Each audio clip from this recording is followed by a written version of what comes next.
Want to personalize your Claude AI experience?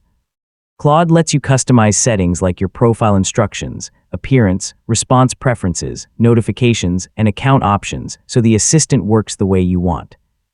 In this tutorial, I'll show you how to change Claude AI settings in 2026. So let's get started. First, sign in to your Claude AI account.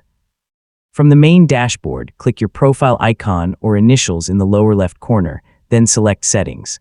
This is where you'll find your account and personalization options. Next, open the Personalization or Instructions section. Here you can tell Claude about your preferred writing style, communication preferences, or other general instructions that should apply across your conversations. Adding clear preferences helps Claude provide more consistent responses. Now open the Appearance section to switch between light mode, dark mode, or matching your system theme.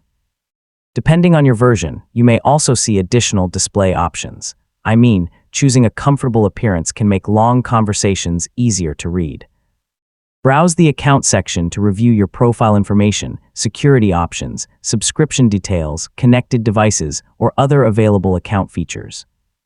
Take a moment to confirm that your account information is up to date. After updating your settings, save any changes if required, then start a new conversation to see how your personalized preferences affect Claude's responses. You can always return to settings whenever you'd like to make additional adjustments. Review your settings from time to time as new features become available.